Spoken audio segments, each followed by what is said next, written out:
On today's show, we've got the fourth of 5 editions of my top 30 midseason prospects, including a couple of two-way players that have been fascinating in their first full seasons, and the one hitter who has changed my mind in the best way possible about his projection this season. All that and more on this episode of Locked On Rangers. Let's get into it.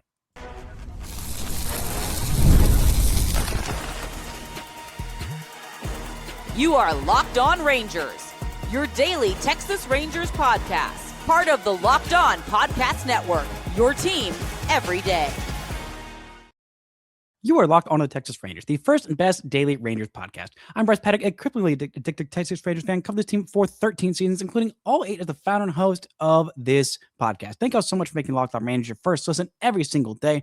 Part of the Locked On Podcast Network, now the #1 sports podcast network. If not already, you can follow me on Twitter at Bryce Paddock. You can follow the show at Locked On Rangers. Hit subscribe on your favorite podcasting platform and on YouTube, where the best way you can help grow the show is to comment nearly any single thing below. Now, on today's show, we are talking about the number 7 through 12 prospects on my top 30 ranking. We've got a couple of two-way position players and also pitchers on this roster. We've got the highest rising pitcher in the system and the one hitter who has changed my mind the most in the best possible way about his future projection, with an outstanding season so far this year. But let's pick up where we left off yesterday. We left off with the number 13 prospect in this Ranger system. That was Paulino Santana. And on today's show, starting with number 12, Elian Rosario, the 17-year-old third base prospect who was the Rangers' crowning jewel in this international signing class. Now, Rosario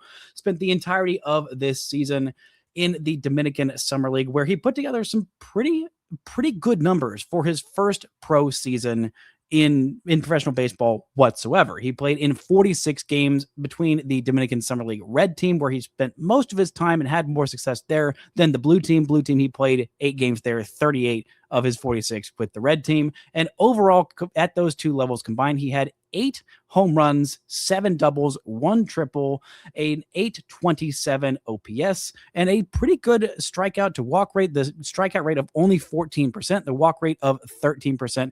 That was very, very impressive. Usually you don't see guys who are this young tap into power at this level, at this rate, especially at just 17 years old. 8 home runs in 222 plate appearances is very, very impressive. And the power has always been, and probably always will be, at least if he is going to stay a top-notch prospect, the power is always going to be the carrying tool in this profile. He was projected as one of the best power hitters in this international free agent class. The Rangers signed him for $2.5 million out of Eastern Santo Domingo in the Dominican Republic, and he so far really did his job of what you were expecting for a 17-year-old. I mean, he played basically exclusively third base, 34 games at third base so far this year. Also played a couple of games at shortstop, but I don't see him really sticking at shortstop. Had a few errors, but he definitely has the arm strength to stick at third base. Some scouts, it's kind of a torn opinion of whether he will stick at third base or eventually move to right field. Either way, he's got the arm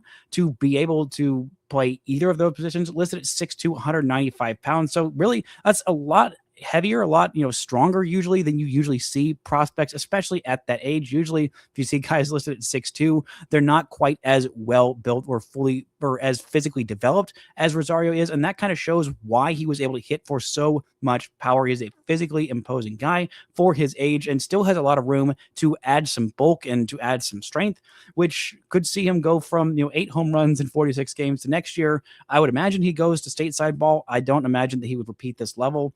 But he did what was asked of him in this level. Still very, very raw, still very, very far away, but some encouraging first signs for him next year. I would imagine he starts in the complex league. Then maybe if things go well, we see him in Hickory at low A by the end of the season. Who knows exactly what his timeline for a big league debut would look like. Still very, very far away. I would imagine probably 2030 maybe at the earliest. He's still quite a ways away right now, projected at 2031 for his MLB ETA on MLB Pipeline. But this is a good first year for Elian Rosario. Not outstanding, not lighting the world on fire, but it's good to see that pop already playing in games, and he still has a lot of room to grow physically and at 17 years old, already displaying that game in power, being able to, tap into a strong right-handed pull swing. That is an encouraging sign for a young man who's still a long ways away, but this was a very good first step at professional baseball. The number 11 prospect on my top 30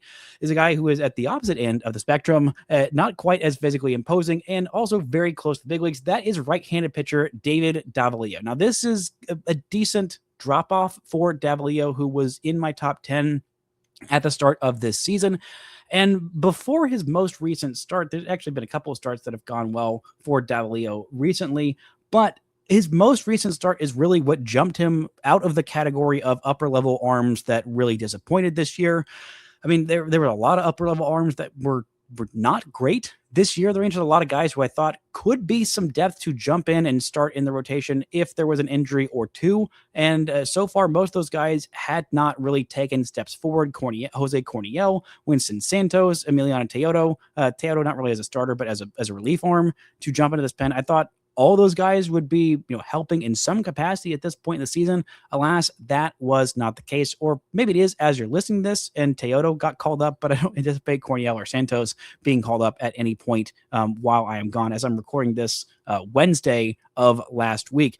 But with a great recent start by David Davalillo, I have jumped him back up into this top 12 at number 11. He's 25 years old, and he is a guy who is not going to blow you away necessarily with his stuff, but his pitchability, his demeanor, his just gamesmanship and ability to know how to pitch. He's got some moxie, and the stuff is not going to really overwhelm you outside of that splitter. That splitter is a downright diabolical pitch, and he uses it to get some really good swing and miss rates on it this year, last year, and the year before that as well. He led the entire minor leagues in ERA back in 2024 with a 1.88 ERA that season between high A and double A Frisco, where he just looked, truly outstanding that year. He looked like a really middle of the rotation starting pitcher. I'm not sure if he still has that same upside, because this year it has been a bit of a mixed bag for him. He has spent some time in the Arizona Complex League. He spent one start in Hub City. He spent 7 starts in Frisco and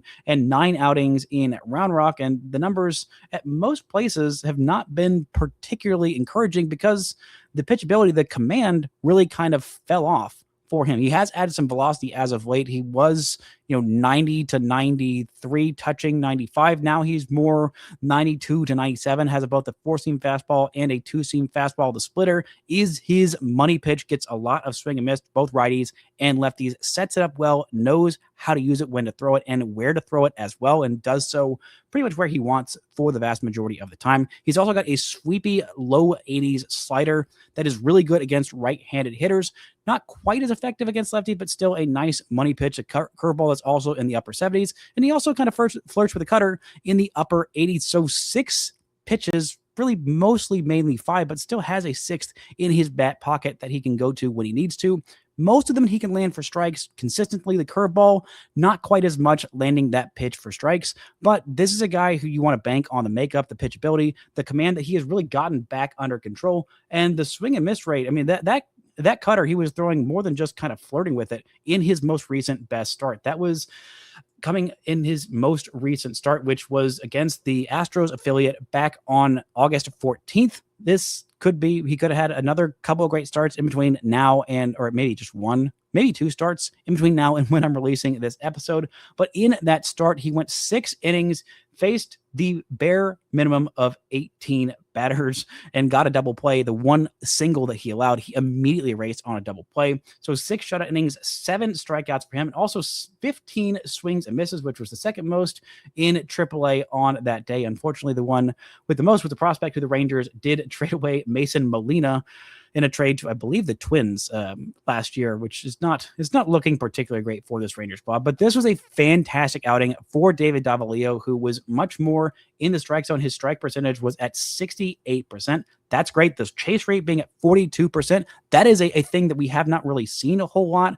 from him. The chase has not been a particularly strong part of his game, but that cutter was getting a 50% chase rate, which is pretty darn high for a cutter. It was getting a pretty good swing and miss rate of 55%. So maybe he's more than just flirting with it. Maybe it's becoming a bigger part of his arsenal, averaging 87.4 miles an hour on that cutter. The splitter, obviously getting a good chase rate, a zone swing percentage of 86%, a chase rate of 70%, and 3 swings and misses on that splitter. So really the money pitch in that start was that cutter. The fastball was averaging just 92, and that one didn't throw any sinkers in that game, but still was able to find good success in a start that he really needed to. Him staying in the zone, finding that command again after a little bit of time on the development list. It's been a bit of a mixed bag for Davalillo, but I'm a believer in the makeup of this kid. I'm a believer in the stuff. And if that cutter has become a money pitch for him, it paired with the four-seamer, with the sweeper, curveball, splitter, and who knows how much he's going to trust that sinker and throw it. But if he's got 2 versions of the fastball, I think the cutter will do the job of that sinker and then some, especially if it is getting this much swing and miss. Coming up, we're talking about Dalton Pence, who is the next guy on this list, who has really just been one of the biggest success stories in terms of arms in the upper minors. Talk about all that and more right after this.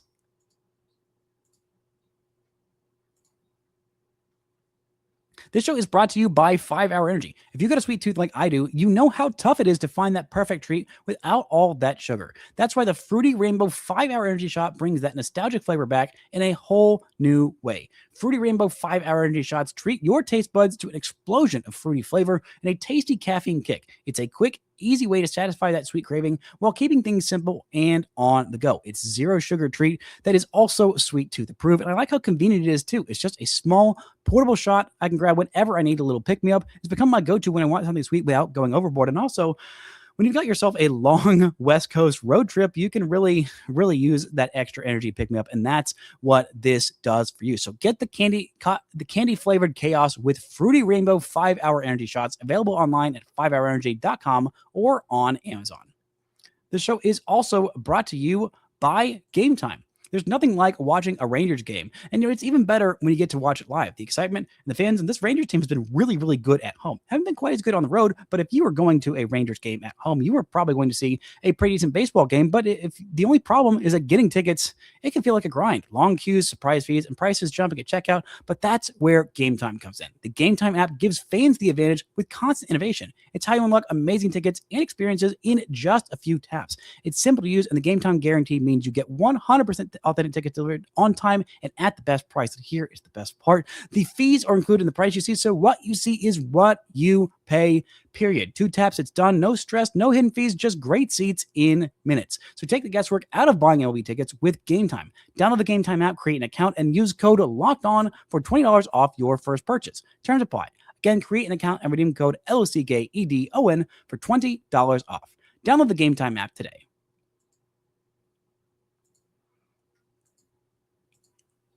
Shout out to the Avengers making Locked On Ranger first listen every single day.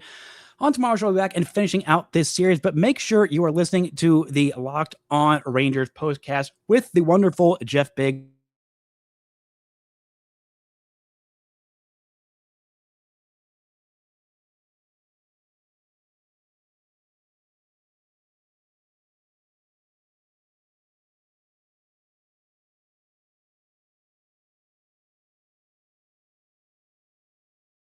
Episode. Now let's pick up where we left off with the number 10. We have finally made it into the top 10 of these Rangers prospects at this mid-season point. And the number 10 prospect in the Rangers system at this point in the season is left-handed pitcher Dalton Pence. He is a 23-year-old starting pitcher who came out of the draft of UNC. The Rangers drafted him as a reliever and turned him into a starting pitcher. And so far this year, he has been a really big success story for the Rangers, starting his year all the way down at high A and finding a lot of success in Double-A Frisco and earning a promotion to Triple-A Round Rock. That is 3 places in 1 year. That is an impressive run for Dalton Pence. He is basically a 3-pitch pitcher at this point. There was at times a changeup that I think he is kind of just scrapped at this point, but is a 4-seam fastball, splitter, and slider combination that has been working very, very well for him at all 3 different levels.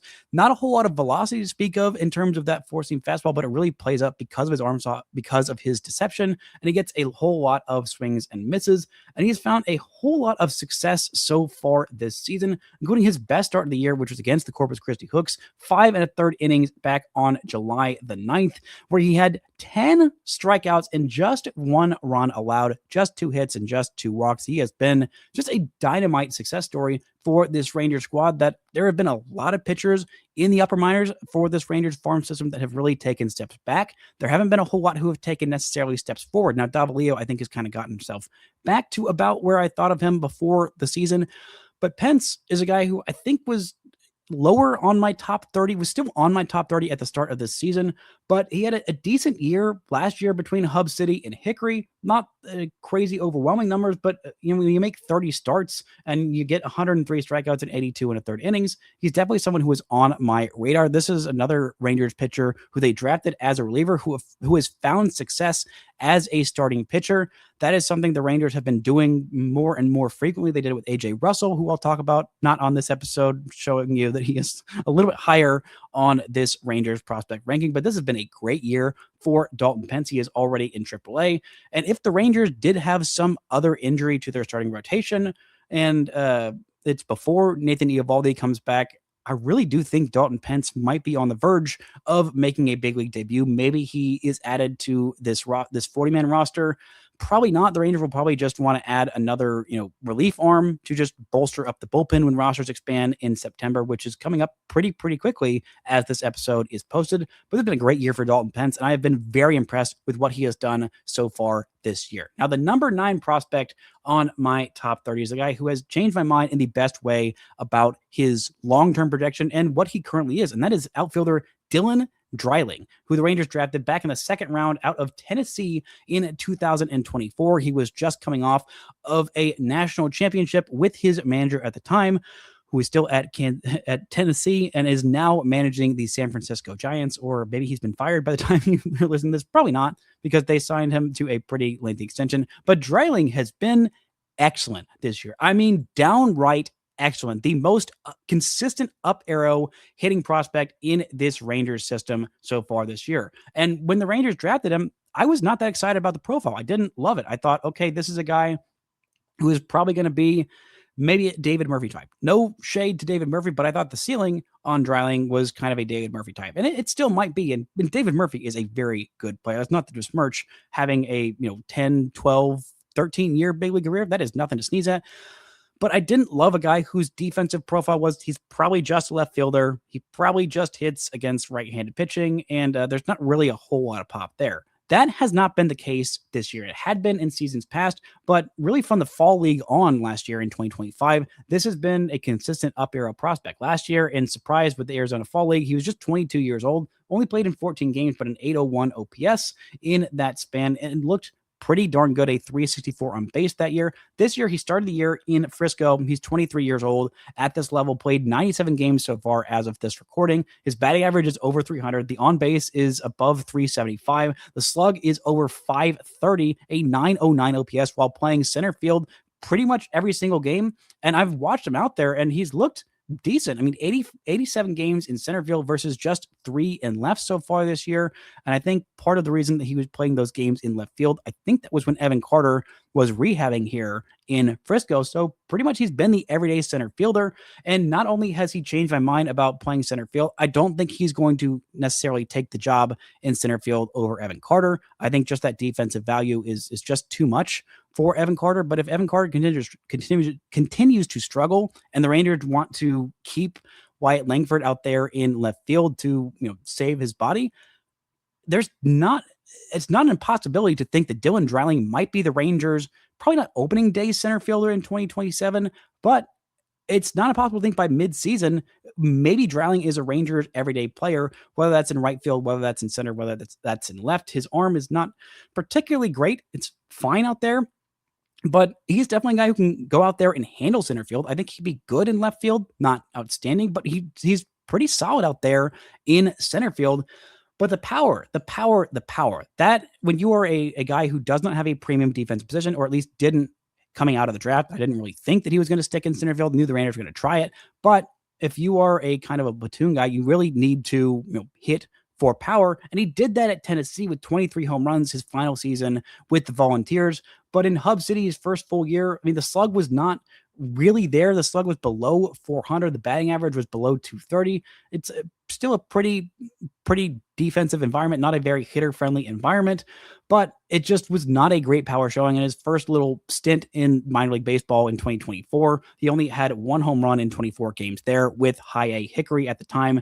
This year, though, the power has been there in spades, and especially as of late, 21 home runs so far this year and just shy of 100 games. And as of this recording, in the last 7 days, he's played in 5 games, and he has 4 home runs in that span. The month of April, he was pretty darn great. 2 home runs there, but 5 home runs in May, 4 in June, 6 in July, and so far 4 in the month of August. He's only played in 11 games in that month. And in August, he is hitting .435. Let me say that again. Batting average of .435, slugging .804 for a .1295 OPS. This has been one of the hottest hitting prospects in all of baseball. And also those concerns about, well, he might be a platoon guy. I don't know if he can hit lefties that well.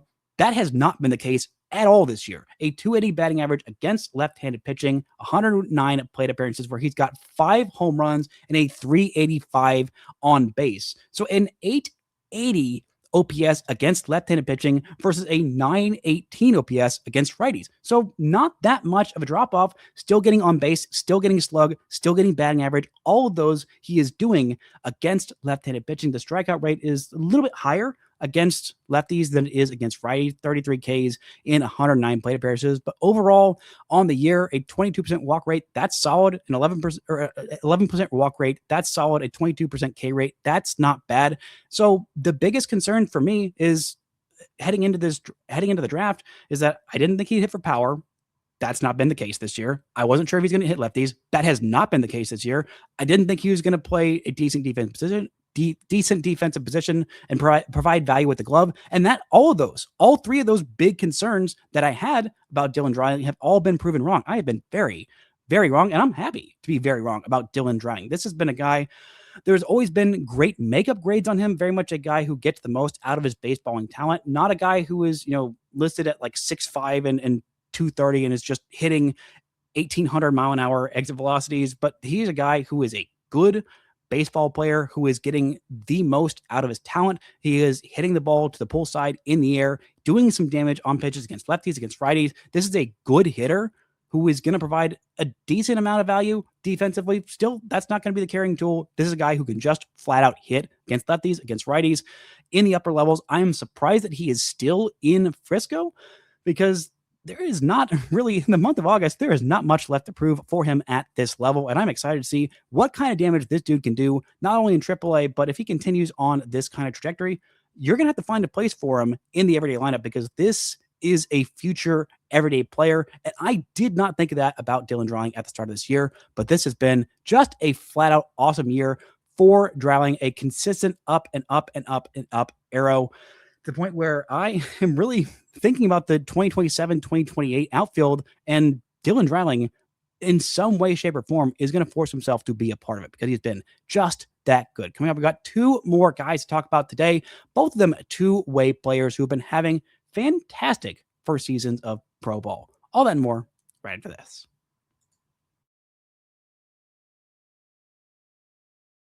I was juggling a couple different apps the other day, and then I realized to myself, why don't I just use our friends at Clutch Parlays? Because that is their expertise. Instead of going to multiple different apps to check different injuries and betting lines, I can see it all in one with our friends at Clutch Parlays. And a little bit of bonus there is they give you data to back their bets. Maybe you want to do a double for a star player that night. They can give you the percentage of what they hit on for that exact bet. And that's why I love our friends at Clutch Parlays. But here's the offer for you. Find the best line and build smarter parlays. Track every bet bet and make more informed betting decisions, all with clutchparlays.com. Right now, Clutch Parlays is offering a great deal for Locked On listeners. Your first month free on a monthly plan. They want to make sure that you get a real chance to try it out and see what it can do for you. Go to clutchparlays.com today and use code Locked On to claim it. Clutchparlays.com. Bring together live odds, line shopping, predictions, bet tracking, analytics in one place so you can bet with more confidence.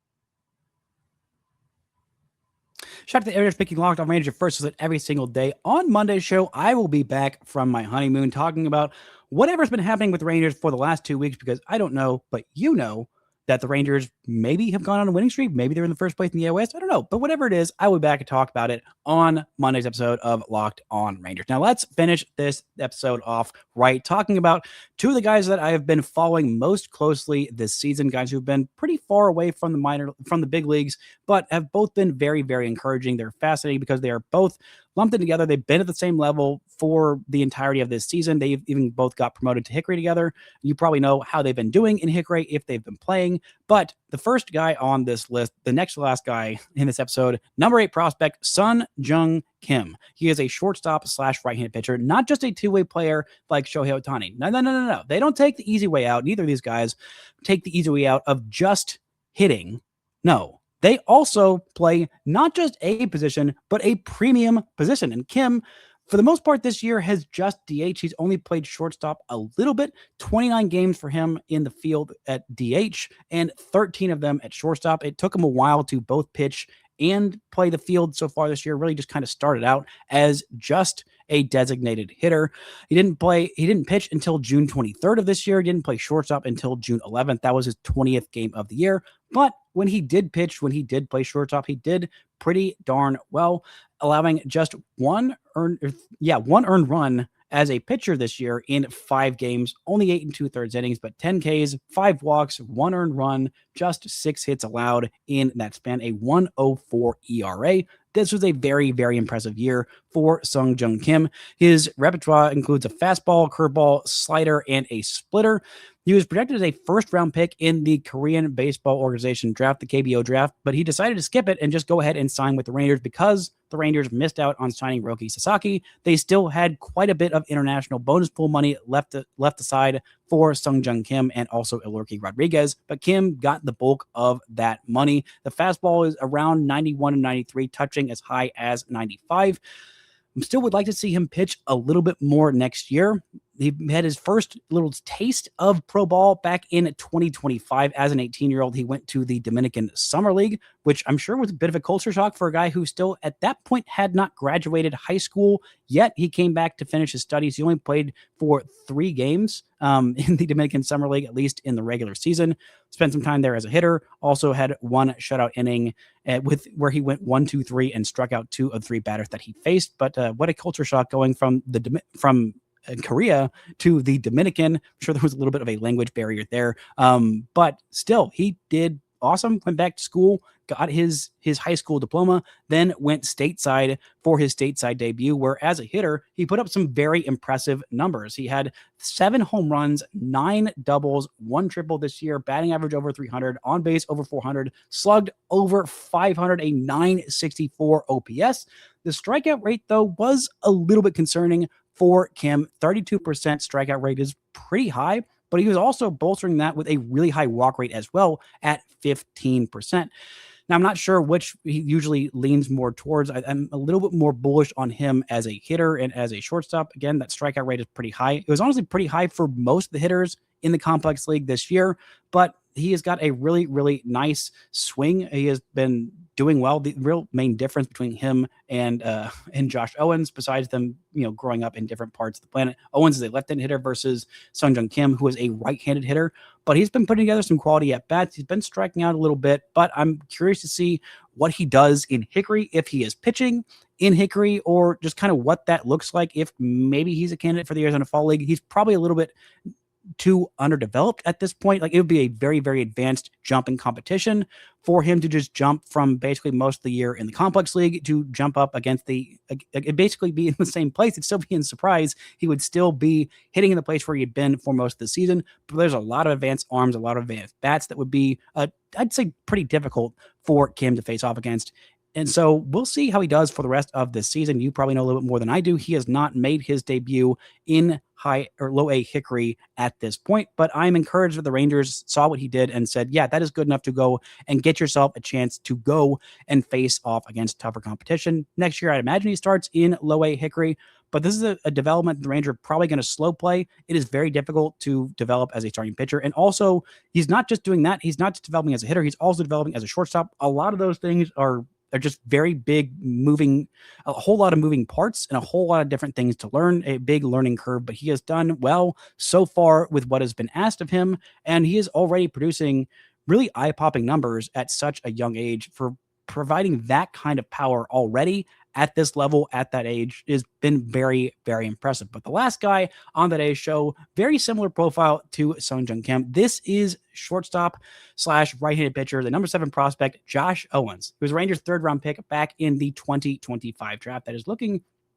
like a very, very impressive draft for this Rangers class. And I just talked about Kim already displaying some power in games as a hitter, and Owens did the exact same thing. Owens has played a little bit more shortstop this year. He also pitched a little bit more, 12 games for Josh Owens this year, 20 2/3 innings, 24 Ks, 7 walks, and a 3.48 ERA.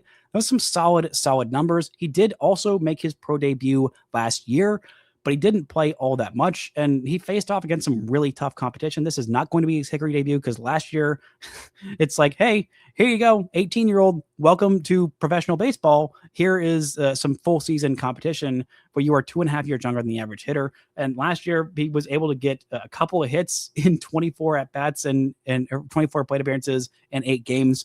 But was really, the strikeout rate was very high. It was a huge challenge for him. This year, the strikeout rate has also been pretty high, but he's got a 345 on base, a 469 slugging percentage, and 9 home runs in 51 games as a hitter this year. He spent a lot of time at shortstop, also some time at second base as well. 11 games at shortstop, 8 games at second this year, and he did pretty darn well. 21 games at DH, though. I think there's going to be kind of a theme for both these guys of just being able to get them like half days here and there. He only pitched in 12 games, but again, the rate was pretty darn good as a pitcher. He looked pretty solid the year before as a pitcher, in just 2 appearances there, 3 walks to 1 hit and 6 strikeouts in 4 innings back in 2025 against higher competition. So impressive stuff so far from him. Again, both of them are very, very far away from the big leagues. I'm excited to see what we can get out of Josh Owens in